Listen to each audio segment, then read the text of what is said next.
Olá, boa noite. Como todos sabemos, a aviação Itapemirim foi um marco no mundo rodoviário, tanto que se tornou a maior empresa de transportes rodoviário do Brasil e da América Latina. Porém, infelizmente a companhia teve sua falência decretada no dia 21 de setembro de 2022, devido a várias dívidas de bilhões de reais e a várias dificuldades financeiras. E atualmente, a empresa está em arrendamento pela Suzantur. Porém, o que poucas pessoas sabem é que a empresa já teve a sua própria fabricante, a famosa Tecnobus.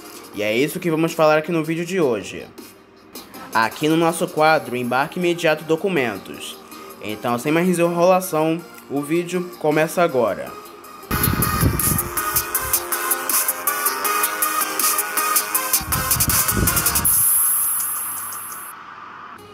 Em meados da década de 70, a aviação Itapemirim teve sua primeira experiência como fabricante de veículos, quando instalou um eixo traseiro complementar em um monobloco Mercedes-Benz de sua frota, procedendo às necessárias adaptações na carroceria. Os objetivos da empresa eram claros. O terceiro eixo aumentaria a capacidade total do veículo, capacitando-se para o transporte de cargas. Em 1975, persistindo na ideia, encarregou a Ciferal de construir outro exemplar com 3 eixos, com base numa plataforma Mercedes-Benz O355, para posterior homologação junto ao DNER.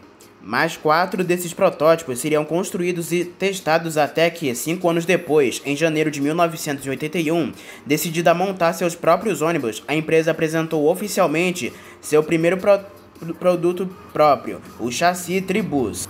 A partir dele, a Itapemirim poderia dispor de um veículo com bagageiro suficientemente amplo para o transporte de encomendas, simultaneamente respeitando a carga máxima por eixo permitida pelas autoridades federais. A Itapemirim já se estrutura naquela época como grande empresa transportadora não só de passageiros, mas também de carga.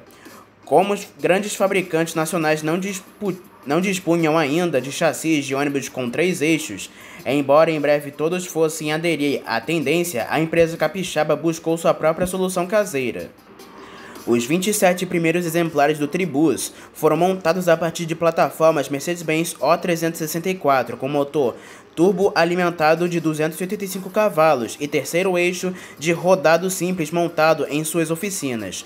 Foi natural a opção pela mecânica Mercedes-Benz, já que a Itapemirim era a maior frotista de marca do país e sua concessionária nos estados do Espírito Santo e Rio de Janeiro, com PPT de 18,5 toneladas. O Tribus admitia carroceria para 42 passageiros, com maior distância entre bancos, e bagageiro de 11,2 metros cúbicos e 3,4 toneladas de capacidade de carga. A encomenda inicial de 96 carrocerias foi colocada na Ciferal, que, alegando excesso de pedidos, só logrou concluir unidades do modelo Dinossauro, de estilo já bastante desatualizado. Este problema se transformou em excelente oportunidade que a Itapemirim soube aproveitar. Em primeiro lugar, substituiu a antiquada carroceria Ciferal pelo modelo Diplomata da Nielson, muito mais moderno e quase 20 centímetros mais longo, alcançando o comprimento máximo permitido pela recém-aprovada legislação federal de 13,20 metros de comprimento. Em segundo lugar, em meio à maciça campanha de lançamento do novo ônibus, aproveitou para atualizar a programação visual da frota, conseguindo um efeito vibrante e luminoso na nova disposição das mesmas cores. Em setembro de 1981, o CDI homologa o Tribus nas versões 12 metros e 13,2 metros, autorizando a Itapemirim a produzi-lo para uso próprio ou para terceiros. Era sua intenção tornar-se o mais independente possível dos grandes fabricantes, daí ter projetado um novo chassi com motor Mercedes-Benz e elementos mecânicos de terceiros, porém com longarinas e travessas fabricadas e montadas em sua oficina no Espírito Santo. O desenvolvimento técnico do produto continuava normalmente. Começou a estudar sistemas de suspensão pneumática e como forma de se fortalecer frente aos fornecedores, e iniciou o teste de diferentes motores, o Cummins, Scania até a Fiat Diesel. Em março de 1982, apresentou um novo projeto, o ônibus rodoviário de 2 eixos Superbus, sobre plataforma Mercedes-Benz O364, com motor aspirado, porém com carroceria de fabricação própria. Mais tarde, também o chassi de 2 eixos seria próprio. Equipado com sanitário, tinha 12,4 metros de comprimento e capacidade para 42 passageiros e 10 metros cúbicos de bagagem. Seu estilo era um misto de cifeiral, laterais com discreta área em vidraça, janelas inclinadas com motor Mercedes-Benz, frente vertical com formato de grade e para-brisas, e a estrutura era de aço e o revestimento lateral de alumínio, com frente e traseira moldados em plástico reforçado com fibra de vidro. No final do ano, a empresa já fabricava em média 8 Superbus e 15 Tribus por mês. Embora também fizesse parte dos seus planos a venda para terceiros, nenhum negócio foi feito no país. Buscou-se o mercado externo e unidades foram colocadas em teste na América Latina e na África. A demanda própria, entretanto, era mais do que suficiente para manter a linha de produção em funcionamento, pois com uma frota de 2.200 ônibus, só a renovação de rotina exigia a aquisição mensal de 25 unidades. Ainda assim, em 1983 iniciou com boatos de desativação da produção. Falava-se em dificuldades financeiras, devidas a gastos elevados com a expansão dos negócios e com caras campanhas publicitárias e problemas com o terceiro eixo. O último boato teria algum fundamento, pelo menos sob o ponto de vista técnico, já que a suspensão no terceiro eixo por feixe de molas vibrava em demasia, trazendo desconforto para os passageiros e sendo fonte constante de reclamações. Em 1985 foi lançado o Tribus 2, com grandes modificações estéticas e mecânicas. A carroceria passou a ser própria e não mais Nielsen, embora as linhas das laterais neles se inspirassem. A dianteira, por sua vez, foi uma evolução do Superbus, mantidos os para-brisas. Os faróis foram integrados para o para-choque e a grade ampliada na extensão da carroceria. Quanto à mecânica, as mudanças mais importantes empreenderam a suspensão, que se tornou pneumática. As rodas raiadas foram substituídas por rodas de disco e o eixo de tração passou a ser o terceiro, o eixo auxiliar, ainda com rodado simples, ocupando a posição intermediária. O Tribus 2 chegou acompanhado pelo correspondente Superbus 2, com igual estilo. Já em 1989, foi apresentado o Tribus 3, um projeto totalmente novo, com estrutura de alumínio de 700 kg, mais leve do que o anterior de aço, e motor Mercedes-Benz mais potente, agora um turbo com intercooler de 325 cavalos. A carroceria foi outra vez modernizada, ganhando linhas mais limpas do que o Tribus 2, grade menor e para-brisa inclinados e mais amplos. Na traseira, as lanternas foram remanejadas e posicionadas abaixo e acima da grade de ventilação.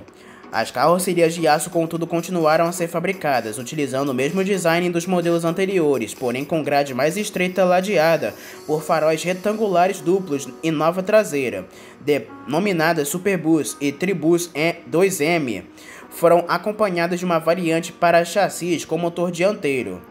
Com o Tribus 3, chegou nova programação visual da frota e, o mais importante, uma empresa especialmente criada para fabricá-lo, a Tecnobus Implementos Rodoviários Limitada. A partir de 1995, Tecnobus Serviços, Comércios e Indústria Limitada. A partir daí, além de ter uma empresa responsável pelo fornecimento de veículos por todas as empresas do grupo, a Itapemirim passava a dispor uma marca registrada no ano anterior com a qual poderia finalmente começar a disputa uma fatia do mercado de ônibus com a concorrência. Em 1990, a Itapemirim começou a explorar novo filão como montadora ao projetar um furgão de média capacidade de 1,6 e 12 metros cúbicos de 1,6 toneladas, para suprir suas necessidades como operadora logística e distribuidora de cargas urbanas. Este novo desafio teve início 2 anos antes, quando a empresa deu partida a um programa de testes com um Mercedes-Benz 608, com a cabine interligada ao baú, por ela adaptado para a coleta e entrega de pequenas mercadorias em centros urbanos. A capacidade e a altura da plataforma de cargo do Marcedinho haviam sido consideradas excessivas para a utilização pretendida, o que levou a empresa a optar um veículo de projeto próprio, de menor porte e que permitisse maior agilidade operacional. Com carroceria de aço revestida de alumínio, o novo veículo possuía cabine integrada ao compartimento de cargas e portas deslizantes dos dois lados, facilitando a frequente entrada e saída dos motoristas nas operações de entrega de encomendas. Montado sobre o chassi Agrale com motor MWM de 3 cilindros e 63 cavalos, significou mais uma tentativa de produção no país de um veículo de porte e capacidade intermediários, chamado Clip. A produção seriada teve início em 1991, a razão de 50 unidades por ano. Era o objetivo da empresa substituir toda sua frota leve de carga de 200 veículos pelos novos produtos. Em paralelo ao Clip, foi desenvolvido o Cargo Car, transformação de monoblocos Mercedes-Benz O355 usados em grandes furgões para carga, com capacidade de 6 toneladas e 30 metros cúbicos, e cabine-leito para motorista e ajudante. Foram entregues naquele ano 60 Cargo Cars.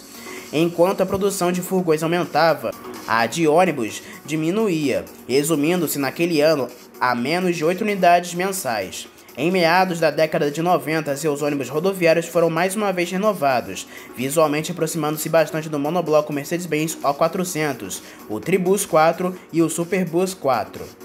Em 1999, a operadora optou por reequipar parte da frota com produtos Buscar e Marco Polo, reduzindo a dependência de carrocerias próprias. O novo modelo rodoviário ainda seria preparado, o Cola Bus, em 2003, do qual poucas dezenas foram construídas. Estes seriam os últimos ônibus da empresa a terem carroceria própria. A Itapemirim chegou a preparar um protótipo de caminhão semipesado, um chassi Mercedes-Benz LP 1621 com terceiro eixo e cabine integrada ao baú. Projeto logo abandonado, já que a seguir a fabricação de furgões também foi suspensa, dada a grande oferta de vans e veículos leves de carga que surgiu no mercado ao longo da década. Assim, aos poucos, a Tecnobus perdeu sua função, ficando reduzida a prestação de serviços de manutenção e reparo da frota de ônibus e caminhões do grupo. Diversos projetos discutidos ao longo dos anos 90 ficaram pelo caminho. Fabricação de um intermunicipal com motor dianteiro e chassi próprio, introdução de transmissão automática no Tribus, reestilização e chassi próprio para o furgão Clip, construção de fábrica exclusiva para a produção de ônibus e furgões, liberando as oficinas de Cachoeiro, onde todos os veículos eram montados para atendimento à frota operacional. Ainda hoje é grande o número de veículos da terceira e da quarta gerações na frota das diversas transportadoras do grupo.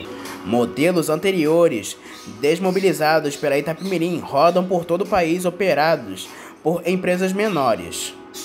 E assim fechamos esta edição do Embarque Imediato Documentos, onde aqui trazemos vários fatos históricos no mundo rodoviário e também além de várias curiosidades. Espero que tenham gostado do vídeo. Uma boa noite para todos e até a próxima.